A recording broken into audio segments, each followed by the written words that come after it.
સવારે 6 વાગ્યાથી 8 વાગ્યા સુધીમાં કુલ 82 તાલુકામાં વરસાદ નોંધાઈ ચૂક્યો છે। સાર્વત્રિક વરસાદની આગાહીને પગલે 2 કલાકમાં નર્મદા જિલ્લામાં ધોધમાર વરસાદ ખાબક્યો છે અને 2 કલાકમાં સાગબારામાં પણ 4.65 ઇંચ જેટલો વરસાદ નોંધાઈ ચૂક્યો છે। 2 કલાકમાં ગરુડેશ્વરમાં પણ 4.65 ઇંચ જેટલો વરસાદ વરસ્યો છે। નાંદોદની વાત કરીએ કે જ્યાં 3.54 ઇંચ વરસાદ છે। આ તરફ તિલકવાડામાં પણ 3.15 ઇંચ વરસાદ નોંધાયો છે।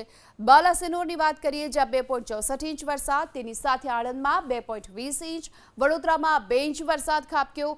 2 કલાકમાં નસવાડીમાં પણ 1.93 ઇંચ વરસાદ છે અને બોરસદમાં પણ 1.65 ઇંચ વરસાદ ખાબક્યો છે।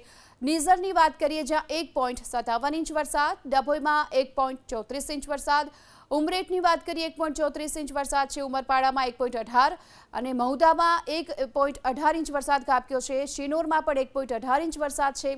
આ સાથે વાઘોડિયાની વાત કરીએ જ્યાં 1.14 ઇંચ વરસાદ ખાબક્યો, પાદરામાં પણ 1.14 ઇંચ વરસાદ ખાબક્યો છે। 2 કલાકના જે આંકડાઓ સામે આવી રહ્યા છે, ડેસરમાં 1.14 ઇંચ, સંખેડામાં 1 ઇંચ જેટલો વરસાદ ખાબક્યો છે।